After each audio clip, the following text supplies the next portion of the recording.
여러분, 혹시 이런 생각 해보신 적 있으신가요? 이 나이에 혼자가 너무 외롭다. 재혼하면 조금은 행복해지지 않을까? 그런데 최근 뉴스에 나온 한 60대 남성의 이야기는 충격적이었습니다. 사랑만 믿고 재혼을 선택했지만 생활비 문제와 자녀 반대로 결국 더 큰 고통 속에 이혼을 맞이했다고 합니다. 나만은 다를 거라 생각하지만 현실은 그렇지 않습니다. 재혼은 외로움을 달래주기는커녕 오히려 경제 부담, 자녀와의 갈등, 생활 습관 차이, 사회적 고립까지 몰고 옵니다.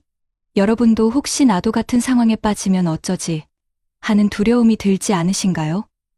지금부터 알려드릴 노년에 재혼하면 불행해지는 5가지 이유. 끝까지 보셔야 후회 없는 선택을 하실 수 있습니다. 본격적인 영상 시작 전에 구독과 좋아요는 영상 제작에 정말로 큰 힘이 됩니다. 나는 올해 69, 이름은 윤도현이다. 울산에서 조선 관련 대기업에 다니다가 3년 전 명예퇴직을 했다. 퇴직금은 세후로 1억 6천만 원 남았다. 아내를 나남으로 먼저 보낸 지는 15년, 자식 둘은 부산과 세종으로 떠났다. 아침마다 라디오 켜고 국소틀 데우는 소리가 집을 깨운다. 별 탈 없이 사는 줄 알았다. 그러다 구청 사진 동아리에서 오미라라는 사람을 만났다. 67살 적당히 활기찬 사람, 걷고 사진 찍고 국악을 좋아한다 했다. 봄부터 가을까지 우리는 강변을 걷고 휴대폰으로 서로의 그림자를 찍었다. 남은 시간 서로 의지하며 살자는 말이 너무 쉽게 입에 붙었다. 내 마음은 오래 굶던 이가 따끈한 국물 앞에 앉은 것처럼 풀어졌다. 문제는 계약서처럼 찾아왔다. 2025년 전기가스 요금이 또 올랐고 병원비 청구서는 두꺼워졌다. 혼자 살 땐 대충 넘기던 고지서가 둘이 되자 숫자가 칼날처럼 반짝였다. 동거를 먼저 해보자고 결정한 지 한 달, 첫 관리비가 23만 원을 찍었다. 나는 겨울이니 그럴 수 있지라며 웃어 넘기려 했다. 미라는 전등 스위치를 매번 끄며 낭비라고 말했다. 냉장고 앞에서 우리는 처음으로 말끝을 세웠다. 나는 당뇨라 반찬을 싱겁게 먹고 미라는 매운 걸로 속을 달랜다. 같은 상에서 다른 국을 먹는 날이 늘었다. 돈 이야기는 더 날카로웠다. 나는 퇴직금 일부로 예적금을 묶어두었고 미라는 남편 사망보험금에서 남은 비상금을 자식 결혼 때 쓰려고 따로 챙겨두었다 했다. 서로의 통장은 투명하게 열자는 내 말에 미라는 미간을 좁혔다. 나 또한 서랍 깊숙한 봉투까지 보이고 싶진 않았다. 그때 부산에 있는 딸이 전화를 했다. 아빠, 통장 공동은 절대 안 돼. 재혼 사기 뉴스 못 보셨어요? TV에서 노년 재혼 피해 보도가 돌았다. 며칠 뒤 미라의 아들도 세종에서 올라와 말했다. 엄마, 재산은 분리각서 필수야. 테이블 위엔 계산기와 인감도장이 나란히 놓였다. 사랑이 글자와 도장 사이에서 작아지는 느낌을 나는 분명히 보았다. 사람들은 우리를 이야깃거리로 삼았다. 시장에서 장을 보는데 뒤에 아주머니들이 속삭였다. 요즘에도 저 나이에 재혼을 해? 약국에서는 두 분이 부부 맞으시죠? 라며 처방전 이름을 3번 확인했다. 경로당에서는 둘이 오면 분위기가 어색해진다는 말이 내 귀에 박혔다. 나는 목요일마다 가던 장기 모임을 한 번 쉬었다. 미라는 노래교실을 그만두었다. 함께 살자던 약속이 함께 덜 나가자는 약속으로 변했다. 갈등은 집안에서도 자랐다. 나는 새벽 5시 라디오 뉴스를 듣지 않으면 하루가 뒤틀린다. 미라는 밤 11시 드라마 본방을 놓치면 기분이 상한다. 처음엔 서로 이어폰으로 타협했지만 나는 귀가 먹먹해졌고 미라는 잠이 뒤틀렸다. 우리는 결국 방을 따로 쓰기 시작했다. 같은 집에서 같은 이불을 덮지 않는 밤이 새어졌다. 그 사이 서랍 속에서 오래된 흑백 사진이 불쑥 튀어나왔다. 젊은 날의 내 아내, 웃음이 눈빛에 남아있는 사진. 미라의 거실에는 먼저 간 남편과의 가족 사진이 여전히 있었다. 사진은 말이 없지만 존재 자체로 질문을 던졌다. 우리는 정말 지금을 사랑하고 있나? 건강 문제도 빠질 수 없었다. 나는 대학병원 당뇨 외래를 한 달에 한 번 간다. 진료비와 약값을 합치면 대략 10수만 원이 든다. 미라는 동네 의원도 충분하다며 병원을 줄이자 했다. 당뇨는 관리가 생명이라는 내 말은 잔소리가 되었다. 반대로 미라는 무릎 통증이 있어 주사 치료를 받는다며 이번 달은 내가 더 썼다는 메모를 냉장고에 붙여두었다. 우리는 서로의 통증보다 서로의 지출을 먼저 확인하는 사람이 되어가고 있었다. 자식 문제는 폭탄처럼 예고 없이 터졌다. 부산의 딸은 손주 용돈을 예전처럼 넉넉히 주지 않았다며 서운해했고, 세종의 아들은 엄마가 요즘 왜 이렇게 아끼느냐며 내 눈치를 보았다. 명절 상에서 호칭을 정하지 못해 공기가 무거워졌다. 내 자식은 미라를 이름으로 불렀고, 미라의 자식은 나를 선생님이라 불렀다. 누구도 아버지, 어머니를 꺼내지 않았다. 식탁 가운데 놓인 잡채가 식어갔다. 그럼에도 우리는 쉽게 물러서지 않기로 했다. 외로움은 분명 우리를 이 자리로 이끌었다. 그러나 2025년의 장바구니, 물가, 보험료 고지서, 노년 재혼위험이라는 검색어가 매번 마음을 흔든다. 어느 밤 전기요금을 반씩 나눠 이체한 뒤 불을 끄고 거실에 앉아 있었다. 창밖에서 화물차가 지나가고 광고 전단지가 현관 밑으로 밀려 들어왔다. 나는 들리지 않는 목소리로 이렇게 중얼거렸다. 우리는 지금 사랑을 시작하는 걸까? 비용을 나누는 걸까? 다음 주 우리는 은행에서 생활비 통장을 만들자 했다. 창구 직원은 가족동이 써 있나요? 요즘 고령 보이스피싱이 많아서요라며 서류를 더 요구했다. 밖으로 나오니 미라는 화분 흙을 털었고 나는 말이 없었다. 둘의 침묵은 오래된 벽지처럼 군데군데 일어났다. 그리고 오늘 달력은 또 관리비 납부일을 가리킨다. 휴대폰 알림이 진동으로 훑고 지나간다. 나는 전자영수증을 확인하고 한숨을 내쉰다. 숫자는 선명하고 우리의 마음은 흐릿하다. 그렇게 일부의 끝자락에서 나는 깨닫는다. 노년의 재혼을 흔드는 첫 번째 파도는 언제나 돈이지만 그 파도를 키우는 바람은 사소함이라는 것을. 작은 취향, 작은 생활, 작은 말.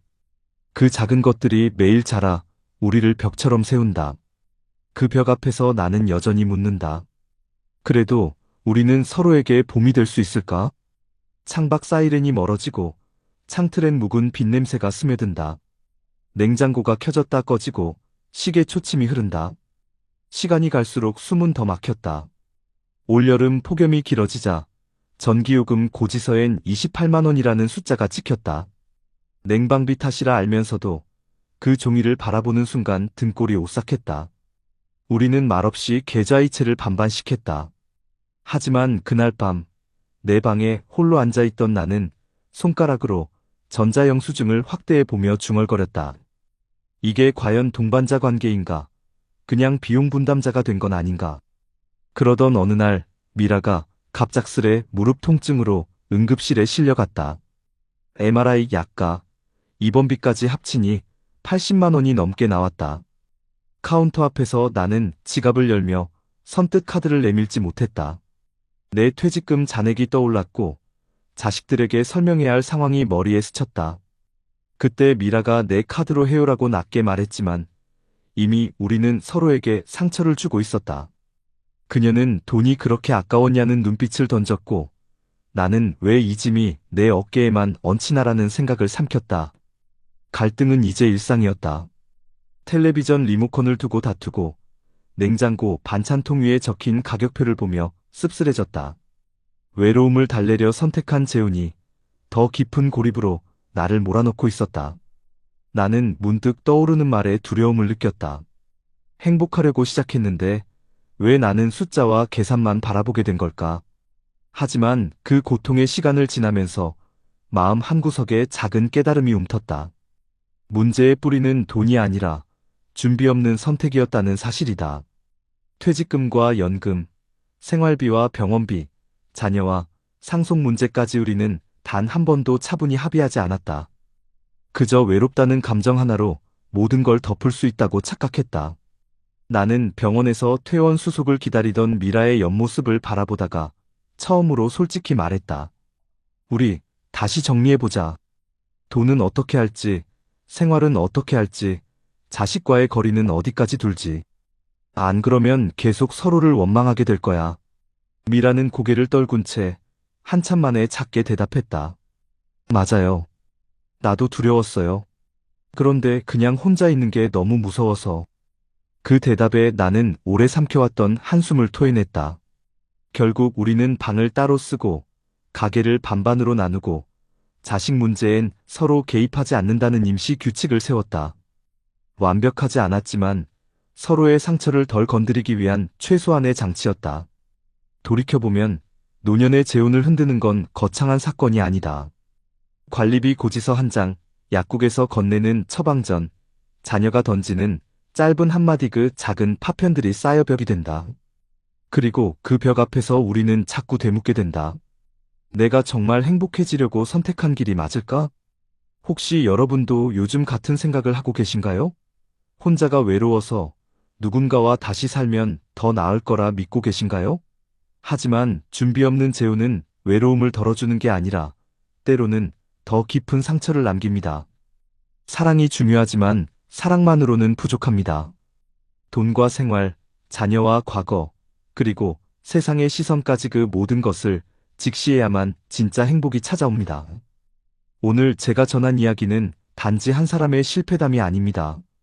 지금 이 순간에도 우리 주변 수많은 사람들이 같은 길에서 비슷한 고통을 겪고 있습니다. 나만은 다를 거야라는 생각이 가장 위험합니다. 이 영상을 끝까지 보신 여러분, 이제는 준비 없는 재혼을 피하고 더 건강한 관계를 만들기 위한 지혜를 선택하시길 바랍니다. 여러분 어떠시나요? 위의 사례는 정말 비참하고 서글픈 인생 아닌가요? 하지만 지금부터 소개해드리는 사례는 정반대의 선택으로 행복한 노후를 보내고 있는 분을 소개해드리겠습니다. 올해 70을 맞은 정혜성 씨는 경기도 의정부에서 30년 넘게 시청 공무원으로 근무하다가 5년 전 정년퇴직을 했다. 퇴직금은 따로 없었지만 대신 매달 약 255만 원의 공무원 연금이 꼬박꼬박 들어온다. 아내 박선옥 씨와는 결혼한 지 40년이 넘었고 아들 하나와 딸 하나를 키워냈다. 두 자녀는 이미 독립해 분가했고 손주들이 명절마다 시끌벅적하게 집을 찾는다. 혜성 씨 부부는 특별히 큰 돈을 모은 건 아니지만 젊을 때부터 조금씩 습관처럼 해온 선택들이 지금의 생활을 지탱해주고 있었다. 우리 나중에 늙으면 아이들한테 손 벌리지 말자는 말이 부부의 구호처럼 남아있었다. 사실 혜성 씨에게도 위기는 찾아왔다.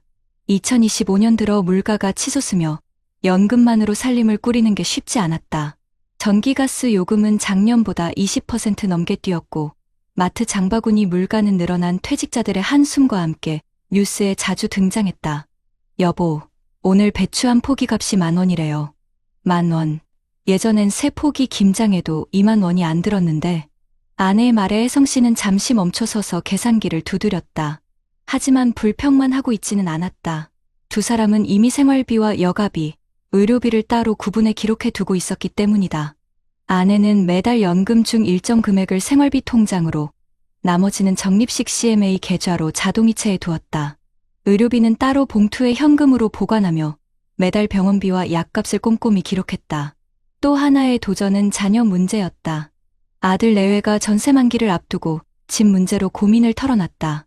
아버지, 혹시 보증금 조금만 보태주실 수 있을까요? 그 순간 혜성 씨는 마음이 흔들렸다. 평생 모은 돈을 자식에게 쓰는 게 당연하다고 여길 수도 있었다. 하지만 부부는 오랫동안 대화를 나눴다. 여보, 우리도 돕고 싶지만 전 재산을 건네주면 결국 우리가 힘들어져요. 맞아요. 우리가 버틸 수 있어야 아이들도 안심하죠.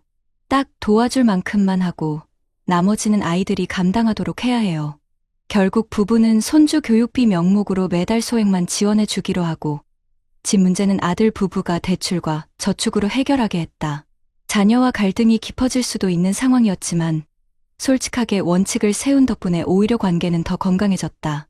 아침마다 혜성 씨는 집 근처 체육공원에 나가 가볍게 걷기를 한다.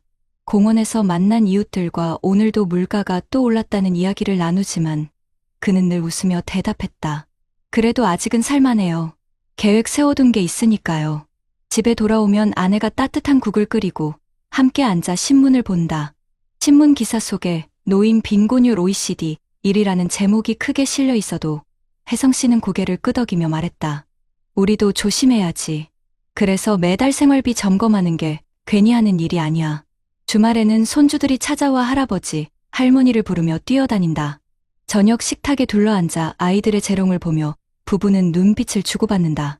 서로에게 의지하며 지켜온 작은 원칙이 지금의 평화를 지켜주고 있었다. 작년 겨울 혜성 씨 본인이 고혈압 진단을 받으면서 한 달 약값이 5만 원 이상 늘었다. 그때도 잠시 불안이 밀려왔다. 이러다가 의료비가 더 커지면 어떡하지? 하지만 부부는 곧바로 생활비 장부를 다시 열어 앉았다. 식비에서 조금 줄이고 불필요한 구독 서비스 하나를 해지하며 의료비 항목을 늘렸다. 여보, 나도 장을 볼 때 꼭 필요한 것만 사려고 해요.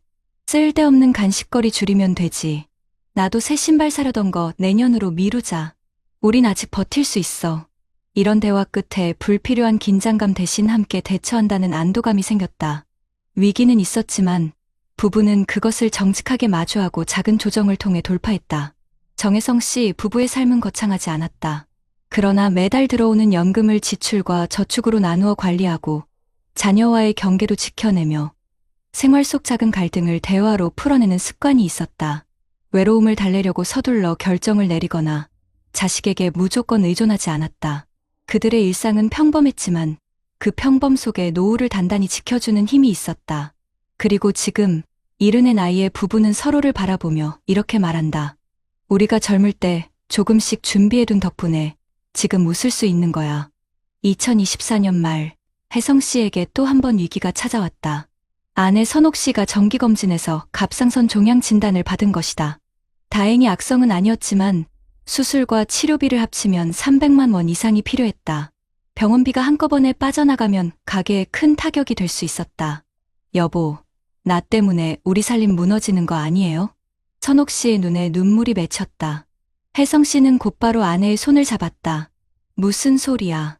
우리가 평생 뭐 하려고 준비했는데 이런 날을 대비한 거지. 걱정 마. 부부는 바로 비상금 봉투와 CMA 계좌에서 돈을 빼 치료비를 충당했다. 생활비 통장은 건드리지 않고 의료비 항목에서만 지출을 처리한 것이다. 작은 습관처럼 지켜온 분리 관리가 이 순간 위력을 발휘했다.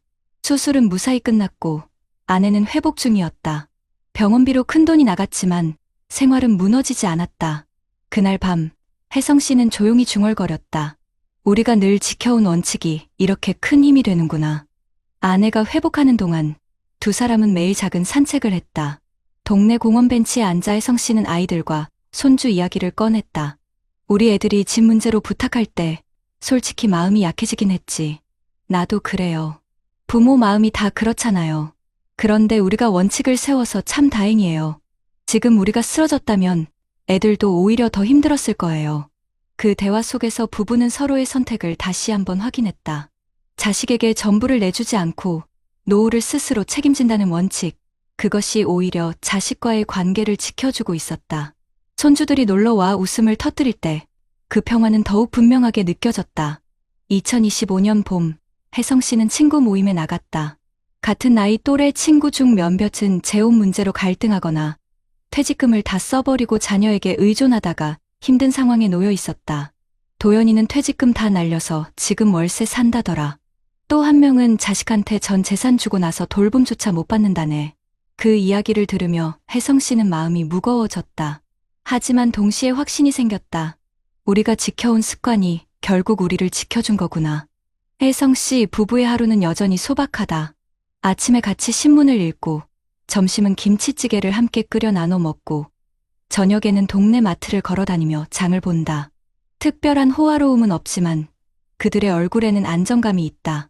퇴직 후 외로움을 달래기 위해 서둘러 재혼을 택한 사람들의 이야기가 뉴스에 자주 나온다. 하지만 혜성 씨 부부는 준비 없는 선택이 가장 큰 위험이라는 사실을 몸소 보여주고 있었다.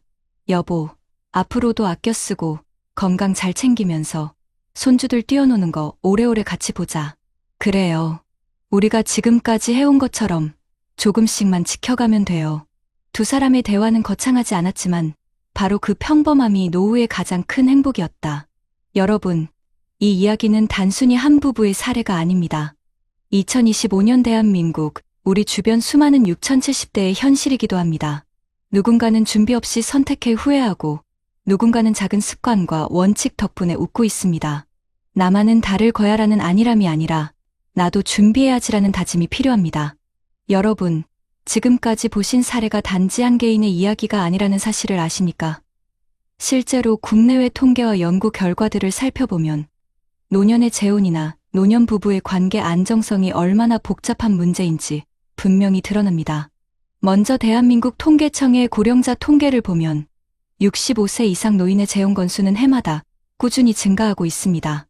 2022년에 비해 2023년에는 남성 고령층의 재혼 건수가 약 11% 이상 늘었고 여성 고령층도 5% 가까이 증가했는데요.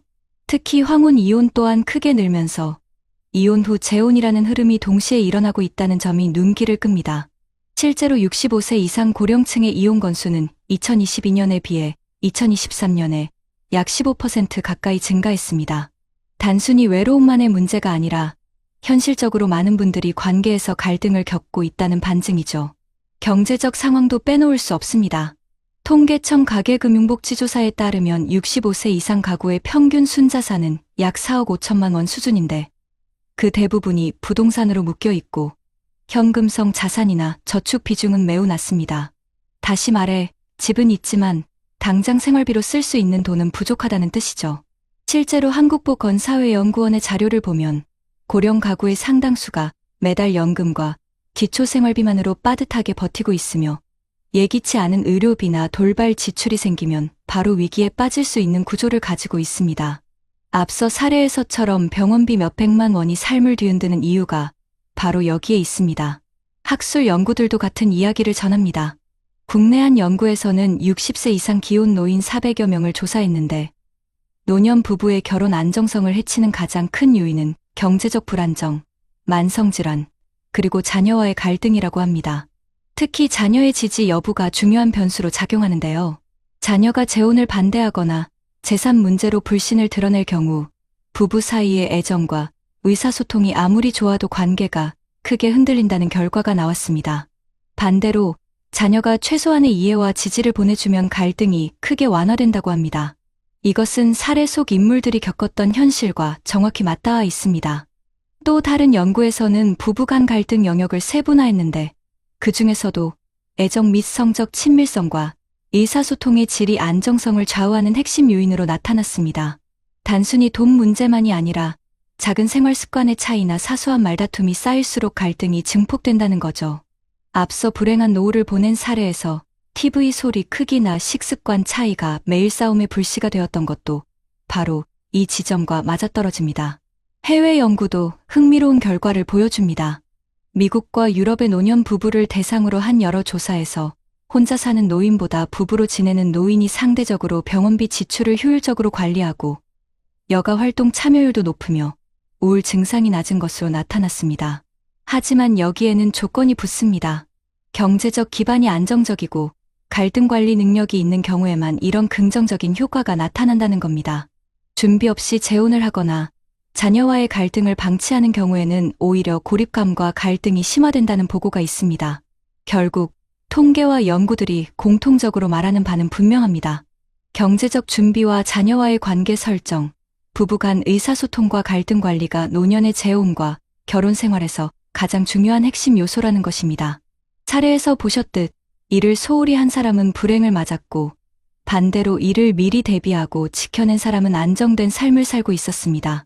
여러분, 숫자와 연구 결과가 보여주는 사실은 단순합니다. 노년의 행복은 거창한 자산이나 특별한 조건에서 오는 게 아닙니다. 작은 준비와 습관, 그리고 관계 속에서의 원칙이 인생의 후반부를 지탱하는 가장 든든한 힘이 된다는 것이죠. 여러분, 그렇다면 이런 문제들을 우리는 어떻게 풀어가야 할까요? 앞서 보셨던 사례처럼 재혼이나 노후의 삶에서 돈 문제, 건강 문제, 자녀와의 갈등이 얽히면 누구나 흔들릴 수 있습니다. 하지만 다행히도 대한민국 정부와 지자체에서는 이미 다양한 제도를 마련해두고 있고 해외에서도 우리와 비슷한 문제를 겪어온 나라들이 여러 해결책을 내놓고 있습니다. 먼저 국내 상황부터 보겠습니다. 정부 차원에서는 노인의 삶의 질을 지키기 위해 노인 맞춤 돌봄 서비스를 운영하고 있습니다. 이 제도는 혼자 사는 어르신이나 일상생활이 불편한 노인을 대상으로 식사, 청소, 말벗, 병원 동행까지 돕는 서비스인데요. 단순히 생활을 보조하는 것을 넘어 사회적 고립감을 줄여주고 부부 간 갈등이나 외로움이 깊어지는 것을 예방하는 효과가 있다는 평가를 받고 있습니다. 그리고 건강 문제에 대응하기 위해 시행 중인 치매 국가 책임제나 국가건강검진 제도, 지자체 무료 예방접종 지원은 노년기에 갑자기 불어나는 의료비 부담을 크게 줄여주는 장치가 되고 있죠. 또 최근 각 지자체가 특화해서 내놓는 정책들도 있습니다. 예를 들어 경기도의 몇몇 시군에서는 세대 통합 복합문화시설을 조성해 노인과 청년, 지역 주민이 함께 교류할 수 있는 공간을 만들고 있습니다. 이런 곳에서는 노인이 단절감에 빠지지 않고 세대 간 교류 속에서 활력을 얻을 수 있습니다. 강화군의 경우에는 행복센터를 통해 건강 프로그램, 취미교실, 문화 강좌를 한자리에서 제공해 노인들이 생활 속에서 여가와 사회적 관계를 동시에 지킬 수 있게 돕고 있고요. 또 용인 특례시에서는 홀몸 노인 가구, 잔고장 출장 수리 서비스, AI 돌봄 로봇 서비스를 제공해 작은 불편을 해소하고 고독감을 줄여주는 노력을 하고 있습니다. 이처럼 지역마다 다른 방식이지만 모두 공통적으로 노인의 일상에서 외로움과 불안, 그리고 생활의 사소한 균열을 줄여주기 위한 프로그램을 운영하고 있습니다. 전문가들의 공통된 의견도 이와 크게 다르지 않습니다. 노년 재혼이나 부부 생활에서 가장 큰 위기는 돈과 건강, 자녀와의 갈등에서 비롯되는데 이것을 막기 위해서는 반드시 투명한 재정 관리, 갈등 관리 교육, 의사소통 훈련이 필요하다고 말합니다. 실제로 노인 부부 상담을 오래 진행해온 전문가들은 처음부터 생활비 분담, 상속재산 문제, 자녀와의 관계를 합의하고 문서로 남겨야 한다고 조언합니다. 단순히 서로 믿고 넘어가자는 식의 감정적인 약속은 시간이 지나면서 갈등을 키울 수 있기 때문이죠. 우리 주변에서 보듯 퇴직금을 자녀에게 모두 넘기고 나서 노후에 본인이 힘들어지는 경우가 많습니다. 전문가들은 자녀를 사랑하는 마음은 충분히 표현하되 재산과 노후 자금은 반드시 자신을 우선으로 지켜야 한다고 강조합니다. 이렇게 원칙을 세우고 나면 부부 관계도 안정되고 자녀와의 관계도 불필요한 갈등을 피할 수 있습니다. 해외의 사례도 참고할 만합니다. 미국에서는 가족 돌봄 제공자 지원 프로그램이 있습니다. 이 제도는 나이 든 부모를 돌보는 가족에게 정부가 상담, 휴식, 돌봄 서비스 지원을 해주는 것인데요. 덕분에 돌봄 부담으로 가족 관계가 무너지는 일을 줄이고 고령자 본인도 존중받으며 살아갈 수 있습니다. 일본의 경우에는 지역 포괄 케어 시스템을 운영하고 있습니다. 병원, 돌봄, 생활 지원, 주거 서비스까지 한 동네 안에서 통합적으로 제공해 고령자가 자기 동네에서 안전하게 오래 살 수 있게 하는 방식이죠. 특히 부부 중 한 명이 아프거나 경제적으로 약해졌을 때 지역에서 돌봄과 지원이 동시에 제공되니 갈등과 불안이 줄어듭니다.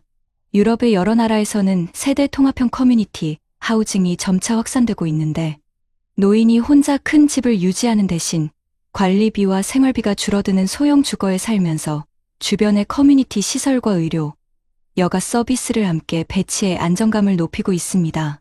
결국 해외 선진국들도 같은 문제를 겪어왔고 정책으로 해결의 길을 만들어왔다는 걸 알 수 있습니다.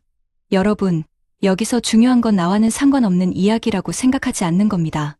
정부와 지자체의 제도는 이미 우리 주변에 있습니다.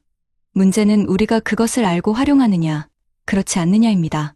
복지관에 가서 노인 맞춤 돌봄 서비스를 신청할 수도 있고, 구청을 찾아가 무료 건강검진이나 의료비 지원 제도를 확인할 수도 있습니다. 문화센터나 세대통합시설에 참여해 새로운 인간관계를 맺고 외로움을 덜어낼 수도 있습니다. 그리고 자녀와의 관계는 전문가들이 강조하는 대로 원칙을 세우고 필요하다면 지자체 무료 법률 상담을 통해 상속과 재산 문제를 명확히 해두는 게 좋습니다. 해외 사례에서 보듯 노년의 행복은 거창한 자산에서 오는 게 아니라 제도를 활용하고 작은 준비를 실천하는 사람에게 찾아옵니다. 오늘 제가 드린 이야기 속 불행한 사례와 행복한 사례의 차이도 결국 여기에서 갈렸습니다. 제도를 알지 못하고 준비하지 않은 사람은 외로움 속에 더 큰 불행을 맞이했고 반대로 원칙을 세우고 사회적 지원망을 활용한 사람은 노후를 웃으며 살아가고 있었죠. 여러분, 지금 이 순간부터라도 우리 주변의 정책과 프로그램을 다시 한번 살펴보시고 삶의 원칙을 세워보시길 바랍니다. 그것이야말로 우리가 스스로 지킬 수 있는 가장 확실한 노후 준비 아닐까요? 저녁물에 물든 얼굴을 바라본다. 오래 함께했지만 이제는 혼자가 된 듯한 쓸쓸함. 숫자로 가득한 고지서 위에 덮여버린 웃음. 그러나 누군가는 같은 나이에 서로의 손을 꼭 잡고 작은 밥상 앞에서 여전히 웃고 있다. 여러분, 오늘 우리가 함께 나눈 이야기를 떠올려 보십시오. 누군가는 외로움에 지쳐 서둘러 재혼을 선택했지만 결국 생활비와 자녀 갈등, 병원비와 외부의 차가운 시선 속에서 더 큰 외로움에 빠져들었습니다. 사랑이 숫자로 깎이고 웃음이 의심으로 바뀌며 행복하려 했는데 왜 나는 계산만 하고 있을까라는 탄식으로 하루하루를 보냈습니다. 반면 또 다른 누군가는 미리 원칙을 세우고 자녀에게 모든 것을 내어주지 않고 부부가 함께 투명하게 생활비를 나누며 지자체 프로그램과 제도를 활용해 작은 문제를 큰 갈등으로 키우지 않았습니다. 병원비가 불어날 때도 자녀가 도움을 청할 때도 두 사람은 대화와 합의를 통해 스스로의 노후를 지켜냈습니다. 그리고 그들의 삶은 거창하지 않아도 따뜻하고 평화로운 하루로 채워져 있었습니다. 결국 같은 나이, 같은 세월을 살아도 어떤 선택을 하느냐에 따라 인생은 너무도 다른 길을 걸어갑니다. 한쪽은 외로움 속에서 눈물을 삼키고 다른 한쪽은 소박한 밥상 위에서 웃음을 나눕니다. 여러분, 우리는 어떤 길을 선택하고 싶으십니까? 아마 누구나 두 번째 삶을 꿈꿀 수 있습니다. 하지만 준비 없는 결정은 더 큰 상처를 남깁니다. 자녀와의 관계를 어떻게 할지, 생활비를 어떻게 관리할지, 병원비나 돌발 상황에 어떻게 대비할지, 미리 마음을 나누고 원칙을 세우는 것. 그것이 바로 행복한 노후의 시작입니다. 그리고 우리는 혼자가 아닙니다. 정부와 지자체의 제도, 사회복지관의 프로그램, 지역의 돌봄 서비스가 있습니다.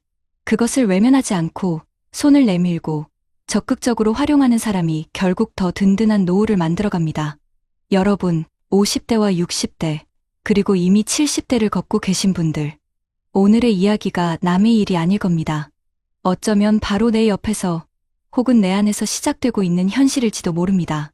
하지만 우리가 지금부터라도 마음을 다잡고 작은 준비를 한다면 우리의 노후는 충분히 달라질 수 있습니다. 사랑하는 사람과의 대화, 생활비의 작은 기록, 자녀와의 솔직한 합의, 그리고 제도를 활용하는 용기. 이 작은 행동들이 모여서 인생 후반부를 지켜주는 큰 울타리가 되어줄 것입니다. 여러분, 이제 우리에게 남은 시간은 단순히 흘러가는 시간이 아닙니다. 우리가 어떻게 쓰느냐에 따라 그 시간은 외로운 숫자만 남을 수도 있고 따뜻한 웃음과 추억으로 채워질 수도 있습니다. 오늘 이 영상을 보신 여러분, 스스로에게 한번 물어보셨으면 합니다. 나는 지금 어떤 선택을 하고 있는가? 그리고 마음속 깊이 다짐하셨으면 합니다. 나는 후회 없는 노후를 위해 지금부터라도 준비하겠다. 여러분, 우리 모두가 행복한 노후를 선택할 수 있습니다. 그 길 위에 여러분의 용기와 지혜가 함께하길 진심으로 바랍니다. 여러분, 혹시 최근 뉴스에서 보셨나요? 가정법원에 접수되는 50대, 60대 여성들의 이혼 소송이 폭증하고 있다는 소식 말입니다. 이유가 뭘까요? 바로 가정폭력 때문입니다. 평생 참아왔던 상처가 결국 노년의 문턱에서 폭발하고 있는 겁니다. 혹시 이런 걱정 해보신 적 있으신가요? 나도 은퇴 후 혹은 아이들 다 키운 뒤에 이런 상황을 마주하게 되면 어떡하지? 실제로 우리나라 황혼이혼의 60% 이상이 여성의 신청이고 그중 절반 이상은 폭력이나 부당대우가 원인이라고 합니다. 존중 없는 결혼 생활, 이대로 버텨야 할까요? 지금 이 영상을 끝까지 보셔야 합니다. 늦기 전에 내 삶을 지켜낼 방법이 분명히 있습니다. 본격적인 영상 시작 전에 구독과 좋아요는 영상 제작에 정말로 큰 힘이 됩니다. 또한 오늘의 영상에는 위에 말씀드린 내용과 관련된 대한민국에서 일어나고 있는 비참한 사례 한 가지와 그와 반대되는 사례를 소개해드리겠습니다. 여러분들이 다 들어보시고 어느 쪽이 내가 원하는 노후의 인생인지 생각해보시는 시간이 되시기 바라겠습니다. 여러분, 혹시 이런 장면을 본 적 있으신가요? 오래된 신발장 구석에 먼지가 쌓인 낡은 작업화 한 켤레. 가죽은 갈라지고 밑창은 닳아버려 더 이상 쓸 수 없지만 버리기엔 아까운 신발. 바로 그 신발은 지난 세월 땀 흘려 일했던 흔적이자 한 여인의 삶 그 자체였습니다. 경기도 안산에 살던 김순애 씨, 62살. 그녀는 젊은 시절부터 중소기업 생산 현장에서 30년 넘게 일했습니다. 언제나 새벽같이 일어나 점퍼를 걸치고 낡은 작업화를 신은 채 공장으로 향했죠. 남들보다 키도 작고 체구도 왜소했지만 누구보다 성실했습니다. 월급은 많지 않았지만 아이들 학비를 대고 전셋집 보증금을 모으는데 온 힘을 쏟았습니다. 그때의 순애 씨는 내가 조금 더 참으면 가족이 편해질 거야라는 마음 하나로 버텼습니다. 세월이 흘러 아이들은 다 장성했고 남편은 작은 자영업을 했습니다. 겉으로 보기엔 평범한 가정 같았죠. 하지만 눈에 보이지 않는 균열은 이미 오래전부터 시작되고 있었습니다. 남편의 폭언과 술자리 뒤 손찌검은 결혼 초반부터 이어졌습니다. 아이들이 어릴 때는 아버지가 피곤해서 그래라며 스스로 합리화했고 직장 동료 앞에서는 남편이 좀 까칠하다라고 대수롭지 않게 넘겼습니다. 하지만 사실 그녀의 몸과 마음은 이미 서서히 무너지고 있었던 겁니다. 문제는 은퇴 이후부터였습니다.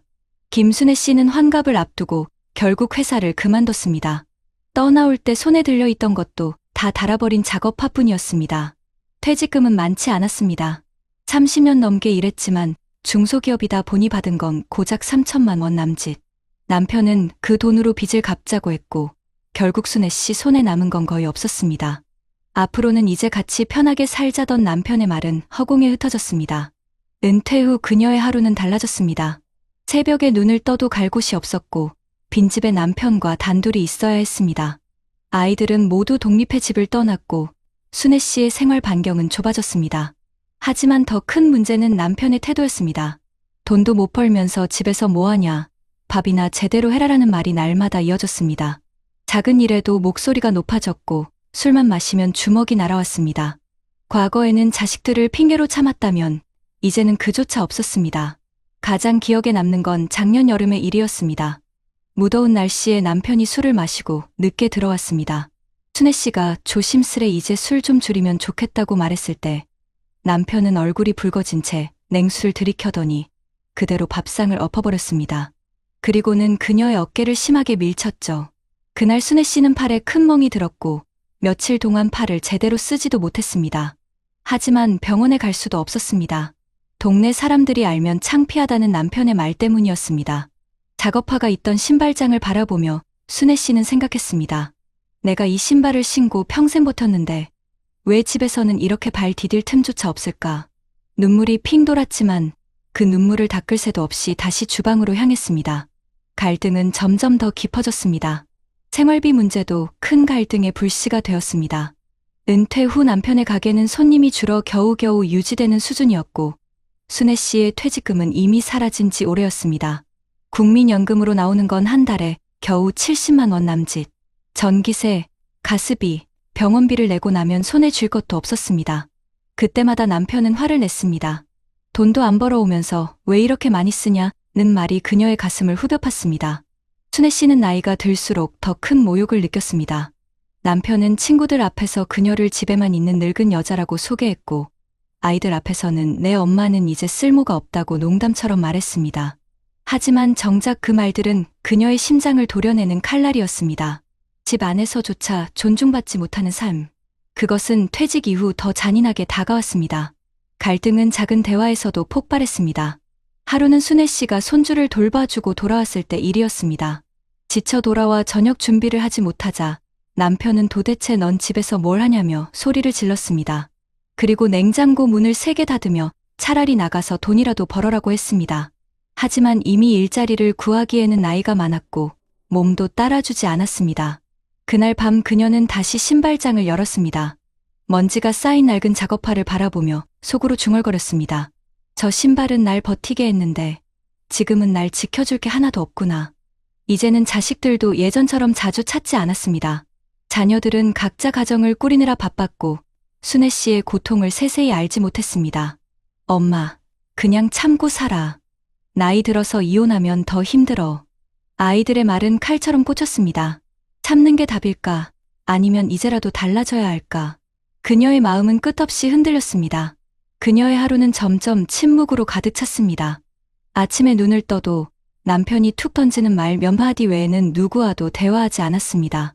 텔레비전 속에서 행복한 노부부가 손을 잡고 산책하는 장면이 나오면 그녀는 리모컨을 눌러 채널을 바꿨습니다. 그 모습은 너무나 낯설고 자신과는 다른 세상의 이야기 같았기 때문입니다. 하지만 마음 한편에는 작은 불씨가 피어오르고 있었습니다. 오래된 작업화가 눈에 밟히듯 이제라도 자신을 지켜야 한다는 생각. 나도 사람인데 더는 이렇게 살 수는 없어. 이 생각은 서서히 그녀의 내면을 흔들고 있었습니다. 밤은 깊어가는데 순애 씨의 눈꺼풀은 좀처럼 내려앉지 않았습니다. 남편의 술 취한 목소리와 소라는 귀에 생생하게 남아 있었고 온몸이 긴장으로 굳어 있었습니다. 한숨을 내쉬며 거실로 나와 신발장을 열었습니다. 먼지가 켜켜이 쌓인 낡은 작업화가 어둠 속에서도 선명하게 보였습니다. 마치 오래전 현장에서 동료들과 웃으며 일하던 시절이 손에 잡히듯 떠올랐습니다. 그때는 힘들었지만 적어도 누군가 필요로 하는 사람이었고 존중받을 이유가 있었습니다. 하지만 지금은 어떻습니까? 가족 안에서조차 존재가 부정되고 늙었다는 이유로 무가치한 사람처럼 취급받고 있었습니다. 결정적인 사건은 지난 겨울에 일어났습니다. 남편이 친구들과 술을 마시고 집에 들어온 어느 저녁, 순애 씨는 평소처럼 저녁상을 차려주었습니다. 그런데 국이 조금 짜다는 이유로 남편이 숟가락을 탁 내려놓으며 얼굴을 일그러뜨렸습니다. 이런 것도 제대로 못하냐? 집에서 하는 게 뭐가 있다고. 그의 목소리는 점점 커졌고 마침내 손이 날아왔습니다. 얼굴 옆이 화끈거리며 순간 귀에서 울음소리 같은 웅웅거림이 들렸습니다. 아이들이 없으니 도와줄 사람도 말려줄 사람도 없었습니다. 순애 씨는 그날 욕실에서 거울을 보며 오랫동안 울었습니다. 낯설 정도로 늙어버린 자신의 얼굴, 그리고 눈 밑에 퍼렇게 번진 멍자국. 그녀는 생각했습니다. 이제 정말 끝내야 한다. 더는 이렇게는 못 산다. 그녀의 발걸음은 결국 가정법원으로 향했습니다. 서울로 올라온 날, 수많은 사람들이 대기실에 앉아 있는 것을 보며 순애 씨는 놀랐습니다. 나와 같은 사람들이 이렇게 많구나.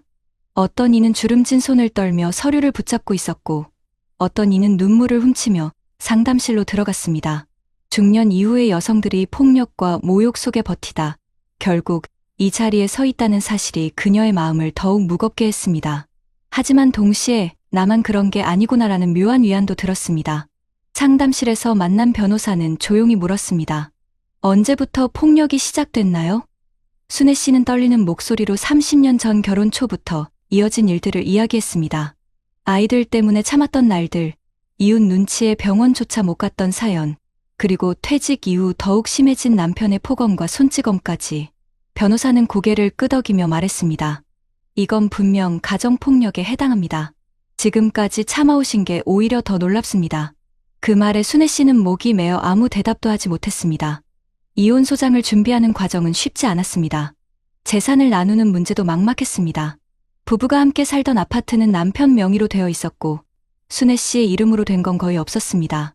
국민연금 분할 청구가 가능하다는 설명을 들었지만 한 달에 몇십만 원 정도로는 생활을 꾸려가기 어려워 보였습니다. 그래도 그녀는 마음을 굳혔습니다. 돈이 조금 부족해도 이제는 무시당하지 않고 살고 싶다. 며칠 뒤 순애 씨는 가정법원에 정식으로 이혼 소송을 제기했습니다. 집으로 돌아오던 길, 하늘은 잔뜩 흐려 있었지만 그녀의 마음은 오히려 가벼웠습니다. 낡은 작업화를 신발장에서 꺼내 손에 들고 가만히 바라봤습니다. 너도 고생 많았지. 이젠 나도 새 길을 가야겠다.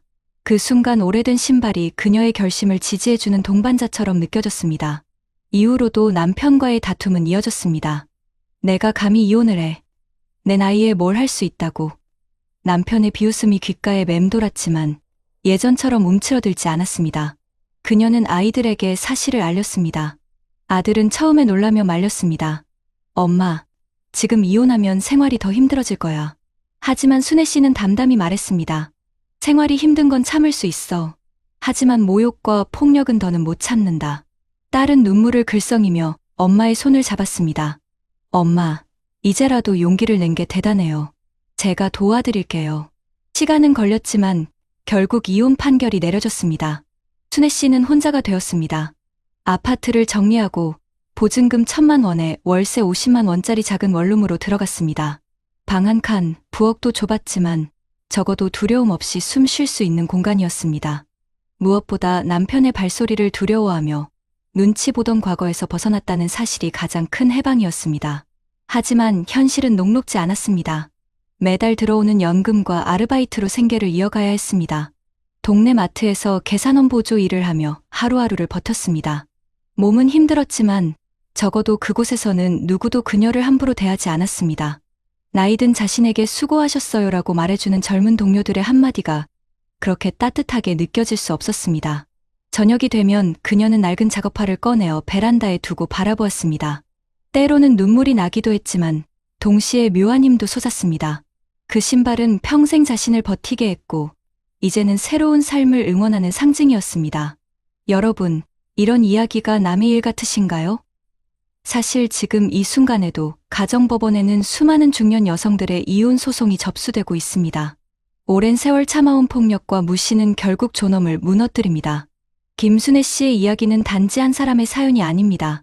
우리 주변에서 혹은 우리 자신에게도 언제든 벌어질 수 있는 현실입니다. 여러분 어떠시나요? 위의 사례는 정말 비참하고 서글픈 인생 아닌가요? 하지만 지금부터 소개해드리는 사례는 정반대의 선택으로 행복한 노후를 보내고 있는 분을 소개해드리겠습니다. 서울 송파구에 살고 있는 66살 이정호 씨. 그는 대기업 연구직에서 35년을 근무하다가 2년 전 정년퇴직을 했습니다. 젊은 시절에는 그도 평범했습니다. 지방대학을 졸업하고 운 좋게 대기업 연구소에 입사했지만 늘 동기들보다 성과가 두드러지지는 않았습니다. 그가 남들보다 나았던 점은 성실함과 꾸준함이었죠. 매일 같은 시간에 출근하고 연구 노트는 칸칸이 채워갔습니다. 그 습관은 집에서도 이어졌습니다. 퇴근 후에는 늘 수입과 지출을 정리했고 작은 돈이라도 저축을 했습니다. 그는 늘 부인과 대화를 나누며 살림을 꾸려왔습니다. 이번 달은 식비를 조금 줄이고 대신 적금에 더 넣자. 아이들 학원비는 줄일 수 없으니 휴가는 가까운 곳으로 가자. 이런 대화가 생활의 일부였습니다. 주변 사람들은 아니, 그렇게 아껴서 뭐 하려고? 라며 핀잔을 주기도 했지만 이정호 씨 부부는 흔들리지 않았습니다. 그 결과 퇴직을 맞이할 즈음 그에게는 약 1억 5천만 원의 퇴직금과 3억 원 가까운 저축이 있었습니다. 아내와 함께 부동산을 무리하게 사들이지 않았고 대출을 치고 살지도 않았습니다. 대신 소형 아파트 한 채를 마련해 대출을 다 갚아놓은 것이 전부였습니다. 하지만 이정호 씨의 삶이 늘 순탄한 것만은 아니었습니다. 은퇴 직전 몇 년 동안은 회사 구조조정 바람이 불며 불안한 시기를 겪어야 했습니다. 연구직도 이제는 인공지능이 다 대체한다더라는 소문이 돌았고 실제로 후배들 가운데 몇 명은 조기 퇴직을 권유받기도 했습니다. 그때 그는 밤마다 깊은 고민에 빠졌습니다. 혹시 내 퇴직금도 못 챙기고 나가게 되는 건 아닐까? 그 불안은 아내와의 대화로 풀렸습니다. 어느 날 밤 그는 아내에게 속내를 털어놨습니다. 여보, 만약 회사에서 조기 퇴직하라고 하면 어떡하지? 아내는 잠시 생각하다가 말했습니다. 그래도 우리는 대비해왔잖아. 당신 퇴직금 말고도 저축이 있잖아.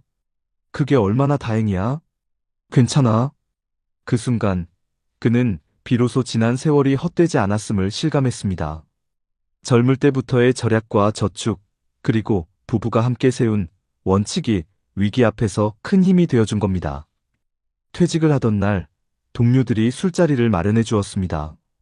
모두들 이제 당신도 자유다라며 축하했지만 많은 이들이 걱정 가득한 얼굴로 속삭였습니다.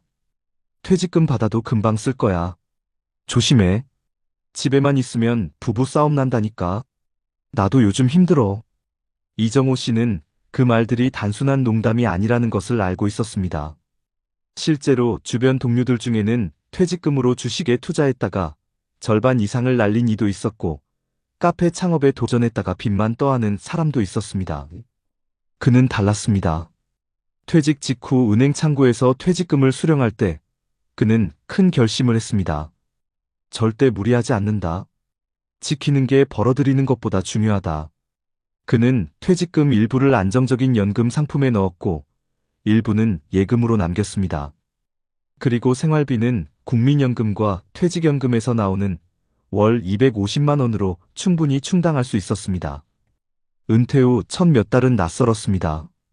매일 출근하던 생활이 사라지고 하루 종일 집에 있는 자신이 어색했습니다. 하지만 아내와의 작은 일상이 그를 지탱해 주었습니다. 아침마다 아내와 함께 아파트 단지를 걷고 근처 공원에서 차 한 잔을 나누는 시간이 생겼습니다.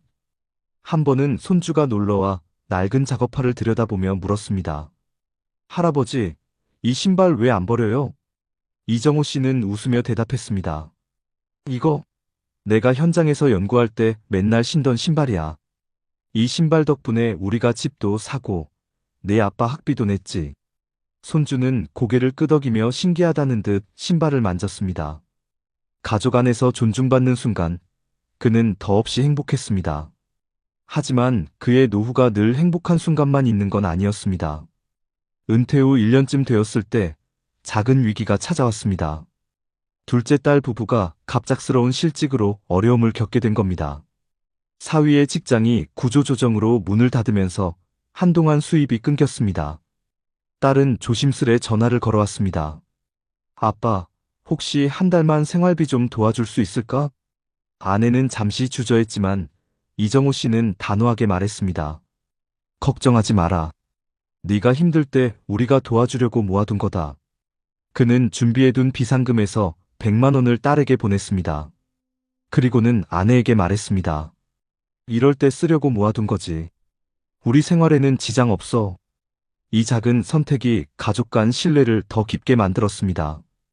딸 부부는 몇 달 뒤 새로운 직장을 구했고 다시 자립할 수 있었습니다. 이정호 씨는 깨달았습니다. 노후 준비는 단순히 내 노후를 위한 게 아니라 가족 전체의 안전망이구나. 시간은 흘러 이정호 씨가 퇴직한 지 만 2년이 되던 해 또 한 번의 위기가 찾아왔습니다. 이번에는 그의 건강이었습니다. 정기 건강검진에서 고혈압 초기 진단을 받은 것이었죠. 의사는 당분간 약을 복용해야 하고 꾸준히 운동을 해야 한다고 했습니다. 그 말을 들은 아내는 걱정스러운 눈빛으로 그를 바라봤습니다. 여보, 이제 진짜 건강이 제일 중요한 거야. 돈이 아무리 있어도 건강이 없으면 아무 소용 없잖아. 이정호 씨는 아내의 손을 꼭 잡으며 대답했습니다. 알아. 이제는 일보다 우리 둘이 오래 함께하는 게 제일 중요한 거지. 그날 이후 그는 생활을 바꿨습니다. 매일 아침 아내와 함께 공원을 걷고 저녁에는 가벼운 근력 운동을 했습니다. 식사도 예전보다 싱겁게 기름진 음식은 줄이고 채소 위주로 바꾸었습니다. 다행히 초기라 관리만 잘하면 큰 문제는 없다고 했고 이정호 씨는 그 점을 감사하게 여겼습니다. 하지만 이 사건은 그에게 중요한 깨달음을 주었습니다. 노후 준비란 단순히 돈을 모으는 것에 그치지 않고 건강과 인간관계까지 함께 관리해야 한다는 사실이었습니다. 만약 자신이 건강을 잃는다면 아무리 재정적으로 준비가 되어 있어도 아내와 행복한 시간을 누릴 수 없었을 겁니다. 그 무렵 이웃 주민 중 한 명인 최 씨의 이야기가 동네에 퍼졌습니다. 그는 퇴직 직후 가진 돈 대부분을 주식 투자에 넣었다가 반토막이 나버렸습니다. 결국 집을 팔고 아내와의 갈등이 심해져 별거 상태에 들어갔다는 소식이었습니다. 이정호 씨는 그 이야기를 듣고 한동안 멍하니 앉아 있었습니다. 나도 한순간 잘못된 선택을 했더라면 저렇게 됐을지도 몰라. 그 생각이 머릿속을 떠나지 않았습니다. 그는 다시 한번 아내에게 말했습니다. 당신이 옆에서 늘 지켜주고 무리하지 말자고 잡아준 게 제일 큰 힘이었어. 내가 혼자였다면 나도 잘못된 길로 갔을지 몰라. 아내는 미소 지으며 말했습니다. 우리 둘이 같이 준비했으니까 여기까지 온 거야. 앞으로도 같이 가는 거지. 이정호 씨의 노후는 점차 안정과 행복으로 채워졌습니다. 손주들이 집에 놀러 올 때면 아파트 거실은 웃음소리로 가득 찼습니다. 아내는 손주들에게 부침개를 부쳐주었고 그는 거실 바닥에 앉아 블록 장난감을 함께 맞추었습니다. 손주가 장난삼아 묻기도 했습니다. 할아버지, 왜 맨날 운동화만 신고 다녀요? 그는 웃으며 대답했습니다. 이 신발은 나랑 같이 오래 걸으려고 산 거야. 오래오래 너희랑 놀아주려고. 작업화 대신 운동화를 신은 그의 모습은 새로운 삶의 상징이 되었습니다. 지난 세월 현장에서 지탱해 주었던 낡은 신발은 이제 베란다 한쪽에 조용히 놓여 있었지만 그것은 과거의 수고와 희생을 기억하게 해주는 소중한 물건이었습니다. 주말이면 그는 아내와 함께 문화센터에 나갔습니다. 수채화 교실에 등록해 그림을 배우기도 했고 요가 수업에서 땀을 흘리기도 했습니다.